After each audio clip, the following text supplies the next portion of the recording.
안녕하세요. 새롭게 바뀐 윤시현의 공포라디오 MC 윤시현입니다. 그리고 앞으로 저와 함께 해줄 공포라디오의 뉴 마스코트 우리 카노와 로브. 네, 안녕하세요. 안녕하십니까. 새롭게 바뀐 공포라디오는 앞으로 라디오 타이틀에 맞춰서 보이는 라디오 포맷으로 진행이 됩니다. 약간 좀 여러분 보시면 되게 좀 후리하죠. 후리한데도 약간 좀 뭐라 그래야 되지? 좀 편안한 느낌을 좀 많이 주고 싶은 게 제 생각이에요. 이제 나중에 여기 뒤에가 어떻게 바뀔지 모르겠지만 점점 발전하는 컨텐츠 형으로 바뀔 거고, 그리고 이제 또 바뀐 점이 있습니다. 바로 특별 게스트입니다. 맞습니다. 네, 지금 보시면은 저희가 특별 게스트 분이 이렇게 계시는데 시청자분들이 저분 누구지? 그 엔터테인먼트 사장님 오셨나라고 생각할 수도 있지만 네. 호러 그리고 추리 추리. 그 미스터리 장르계의 저보다 더 선배님이자 작품계의 레전드 전건우 작가님을 모셨습니다. 반갑습니다. 저는 호러 소설 쓰는 전건우라고 하고요. 제가 평소에 윤시원 공포라디오를 자주 보기도 했고, 그리고 윤시원님의 이런 컨텐츠를 즐겨보는 사람으로서 이 섭외가 저는 정말로 영광이었고 또 감사했거든요. 망설임 없이 제가 나오겠다라고 했는데 한번 오늘 즐거운 시간을 좀 보낼 수 있으면 좋겠습니다.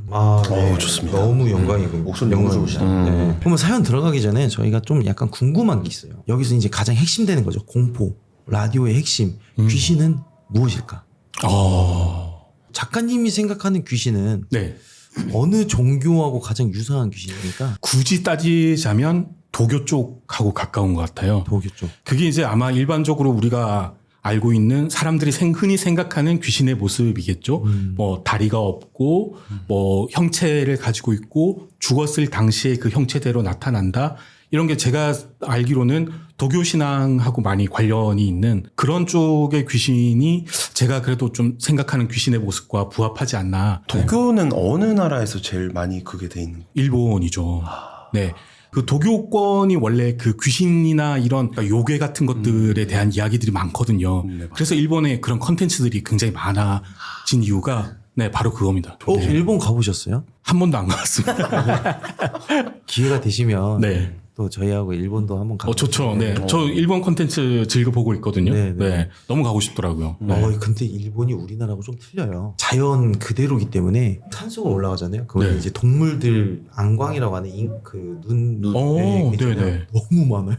뭐 너구리, 여우 네네네네. 이런 애들. 뭐 야. 노루, 사슴, 막 곰이 있잖아요. 표지판 엄청 네, 많더라고요. 위로 올라가면 올라갈수록 곰이 아, 그치. 일본은 사람을 곰이 잡아서. 많죠. 사람 찢으니까. 그 경찰들이 지나가면서 그 얘기하더라고. 너 여기서 뭐해? 그래서 우리 촬영 왔어. 그러니까 여기 이상부터는 들어가지 마. 나도 시체 치우기가 너무 힘들어. 와, 살벌하다. 공 출몰 지역까지 들어갔는데 위험하다가. 괴담이 거기 있었어요. 일주일 전에 블로그에 올라왔는데 그대로 있는 거예요. 그 차 우리가 갔는데. 아 보고 갔는데 차가 그대로 있다. 형이 그거 보고 갔는데 이야. 그러니까 돌아왔겠다. 내가 볼 때는 네. 아마 곰한테 잡아먹히지 않았을까. 실종돼서 와. 야. 약간 일본이 괴담 쪽으로 굉장히 큰 문화권을 가지고 있는데 아, 그럼요. 우리나라가 왜 그걸 갖지 못하는 걸까요? 아주 오래 전으로 거슬러 올라가자면 아까 제가 이제 말씀드렸다시피 일본은 도교가 전파됐는데 그러면서 배척됐던 게 유교였어요. 유교는 괴력난신이라고 하는 이런 이상한 이야기들을 배척하는 게 기본적인 어떤 스탠스거든요. 우리나라는 이제 유교권 국가였잖아요. 그래서 아예 옛날부터 그런 이야기들에 싹이 자랄 어떤 토양이 마련이 안 됐었어요. 네. 그래서 일본은 그 옛날부터 정말 다양한 괴담 같은 것들이 막 떠돌아다니고 사람들 사이에서 그걸 적극적으로 이야기하고 그림으로도 남기고 했는데 우리나라에서는 끔찍한 귀신 이야기를 하는 것 자체가 사실은 유교권 국가에서는 그게 굉장히 신뢰되는 일이고 안 되는 일이었었거든요. 그러다 보니까 천편일률적인 괴담들이 좀 많이 생겨났죠. 그냥 착하게 살면 복 받고 나쁘게 살면 벌 받는다. 이런 류의 괴담들. 네, 흔히 우리가 알고 있는. 원산지가. 네. 그래서 그렇구나. 문화 차이구나. 그래서 일본이 공포 시장이 발달할 수밖에. 그리고 또 일본이 잘하는 게 있잖아요. 모든 한 가지 이야기를 약간 좀 재밌게 만들고 캐릭터화 시키고 아, 그렇죠. 이미지화 시키는 거. 맞아요. 네. 이거 진짜 잘하는 것 같아요. 네. 약간 그래서 또 이제 귀신도 귀신이지만 그쪽은 또 요괴들이 굉장히 또 많고 아, 맞습니다. 그걸 다 그림으로 정리해놓은 만화나 이런 거 보면 네. 표현이 좀 좋잖아요. 다르긴 하지. 네. 그럼 그런 거를 아마 그 선조들은 알고 있었을까요? 미리 그게 다 먹거리. 네, 먹거리와 독거리라는 걸. 그래요. 그 저희가 좀 약간 작가님이 생각하는 귀신과 궁금해할 법한 이야기를 하긴 했는데 첫 번째 사연 읽어보긴 해야 될 것 같아요. 혹시 작가님 준비되셨나요? 전 특별히 준비된 사연, 시청자분의 사연이랑 제 개인적인 사연 두 개를 준비를 했습니다. 두 개를 준비하고 네, 네. 계세요? 그래서 소개해드릴 사연의 제목은 45세입니다. 제가 이 사연을 선택을 했거든요. 뭐 때문에 선택하신 거죠? 제가 제목만 보고 내용도 안 보고 처음에 딱 선택을 했거든요. 제가 올해 딱 45세이기 때문에. 네. 그래서 이건 운명이다. 하필이면 제목이 45세로 돼 있으니까 그러고 내용을 읽어봤는데 이거 45세인 저한테 되게 섬뜩한 이야기더라고요. 그래서 특별히 이걸 선정을 해서 한번 읽어보도록 하겠습니다.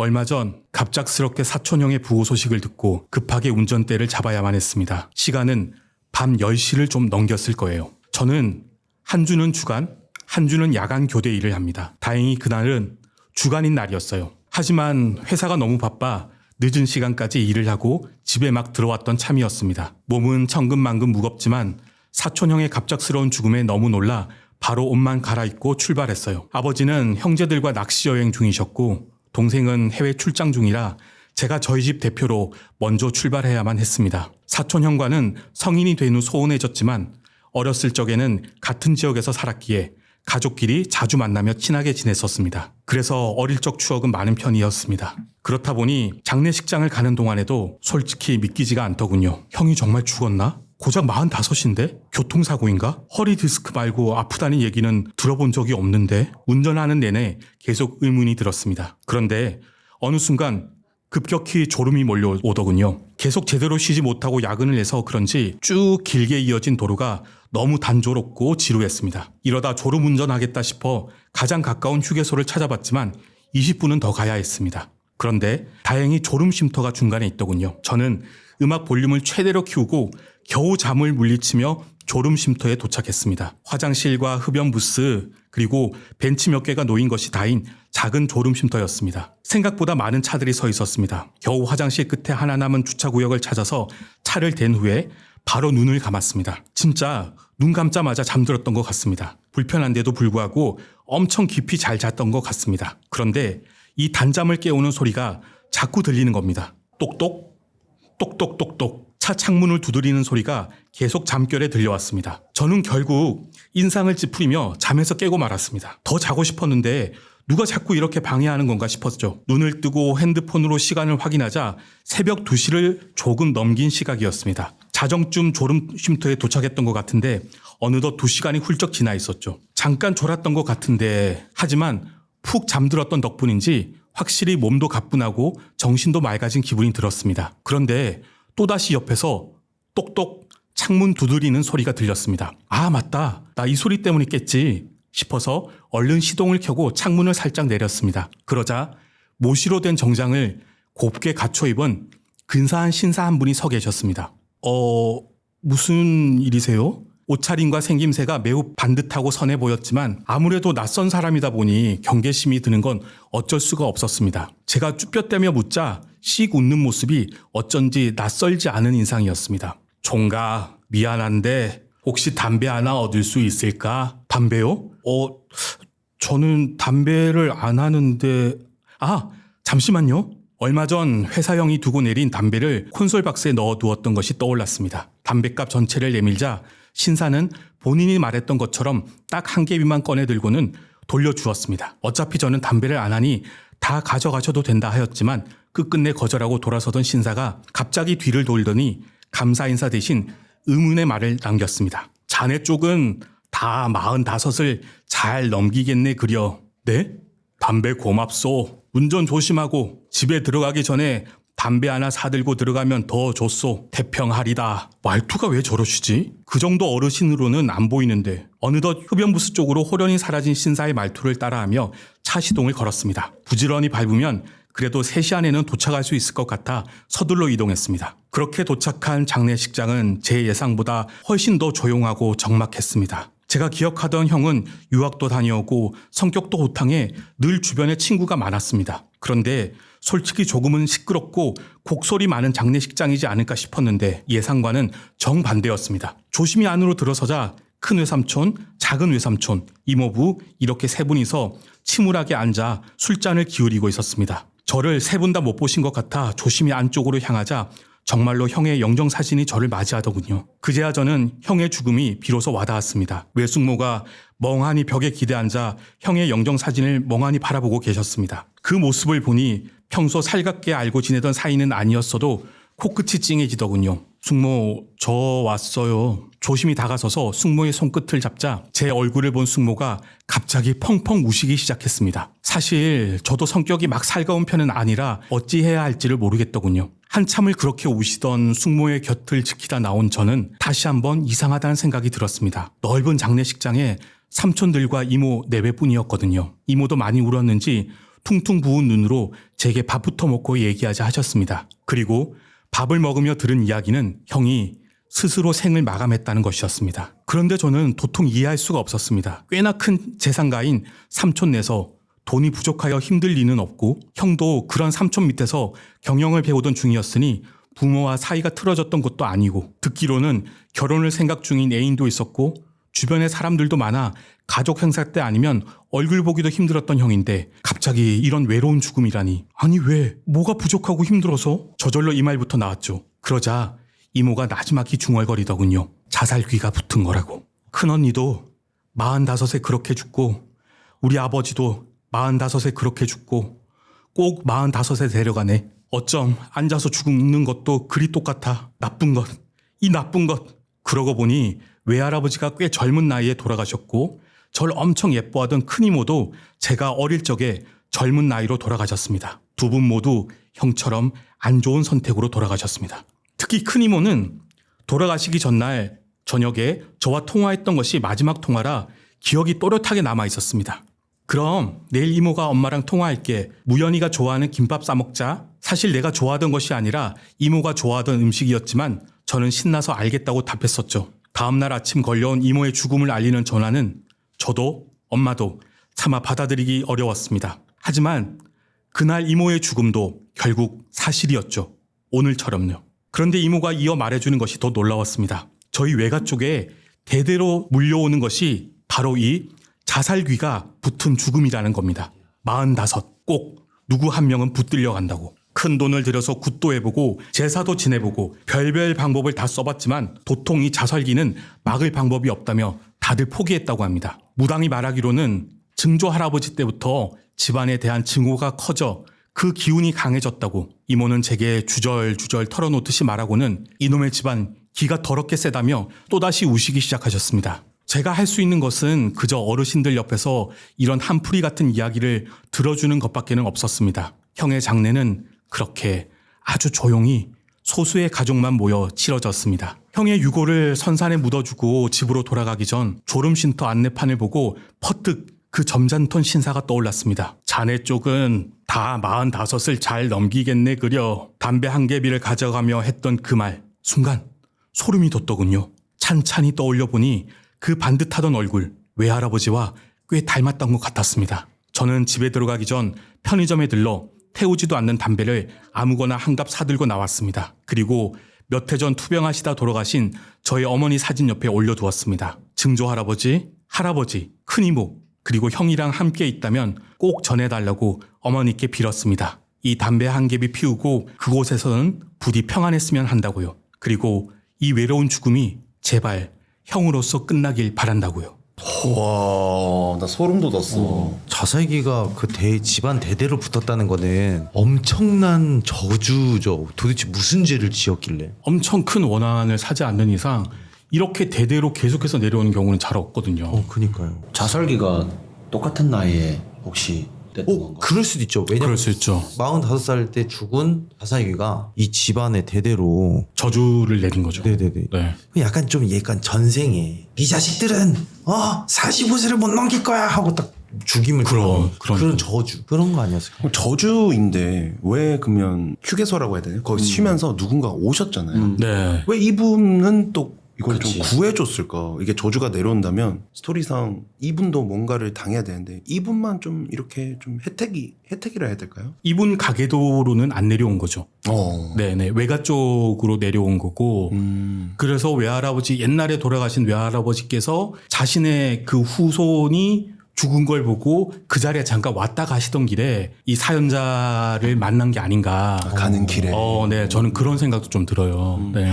아니면 어. 들렸다 가신다고 하셨는데 네. 아니면 그 반대라면 그분이 오히려 데려가는 거? 데려가는 분인 쪽이었으면 그럴 수도 있겠네요. 들리러 왔다가 담배 한 대 빌려 필 수 있겠나 했는데 그런 느낌. 그럴 수도, 그렇게 생각하면 되게 재밌다. 네. 자, 그럼 여기서 저주에 대해서 잠깐 얘기를 해볼 건데, 그 우리 카노하고 로보 씨는 자살기에 대해서 뭐 좀 궁금한 거 없어요? 궁금한 게 이제 자살한 이유가 또 다 다르잖아요, 사실. 다 다르죠. 네, 다 사람마다. 다르기도 하고. 네. 그러니까 자살한 사람이 모두가 자살귀가 된다고 생각하십니까, 혹시? 저는 그렇지는 않다고 봐요. 어떤 귀신이 되는 메커니즘이 어떤지는 정확하게 저도 잘 모르지만 내가 아주 강한 원념을 가지고 그리고 아주 강한 고통 속에서 죽었을 때 그게 이제 귀신화 된다라는 이제 저는 그런 생각을 좀 가지고 있거든요. 그런데 오히려 내가 선택한 그 방법이 최선의 방법이었다라고 자기가 생각을 한다면 한이나 원한을 품지 않고 그냥 잘 올라갔을 수도 있을 것 같은데 그게 아니고 내가 정말 세상의 원한을 품고 정말 어디에 내몰리듯이 스스로 목숨을 끊는 극단적인 방법을 선택할 수밖에 없었다라고 한다면 저는 좀 귀신이 될 수 있을 거라고 생각해요. 네. 그리고 저희가 이제 그냥 이제 현실에서 보면은 누구 집 어디 누구 자살했대.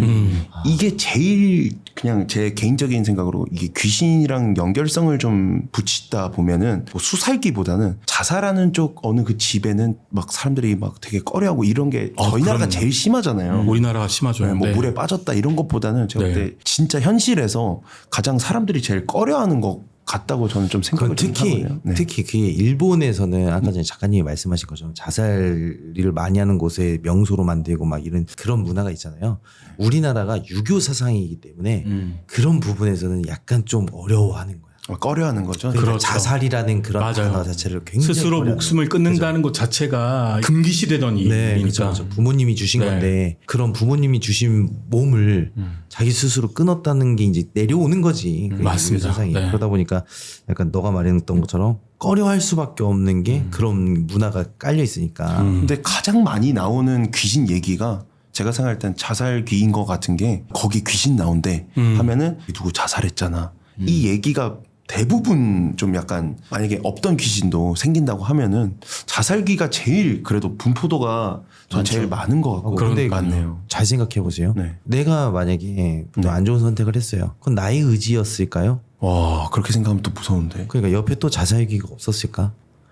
우리가 항상 얘기하는 거 자살귀를 두려워하는 이유는 걔가 힘들 때 옆에 와서 야 같이 가자 했을 때 그 사람이 절대 그럴 사람이 아니야 하는데 갑자기 막 삭제돼 맞아요. 있잖아요. 물론 우울증이라는 그런 것도 있겠지만 그 우울증이라는 게 그 녀석들을 불러오는 스위치 같은 게 아닐까라는 그런 붙을 수 생각. 있게. 그쵸. 가장 약한 사람한테. 그죠. 인간이 사실상 우울이라고 하면은 사람이 가장 쉽게 전파가 되잖아요. 내가 우울해 있으면은 옆에 같이 맞아요. 가장 친한 친구면 맞아요. 얘도 네. 우울적이고 비관적인데 그 우리가 얘기하는 극단적인 그 자살귀가 네. 그거 전염시키는데 뭐 그렇게 어려울까? 그래서 저는 부정적인 감정이 제일 잘 없는다고 하잖아요. 맞아요. 그리고 그 부정적인 감정이 가지고 있는 기본적인 그게 음기인 것 같아요. 아 맞아요. 네. 맞아요. 그렇다면 음기로 똘똘 뭉쳐있는 존재가 귀신인 거잖아요. 그럼 일맥상통하는 지점이 있다라고 저는 생각을 하거든요. 그러니까 이제 약간 우리가 얘기하는 이 45의 자살귀는 뭔가 이유가 있을 수도 있겠지만 집안 대대로면 저주의 숫자다. 저도 그렇게 생각해요. 네. 4 죽을 4 네. 5 5명째.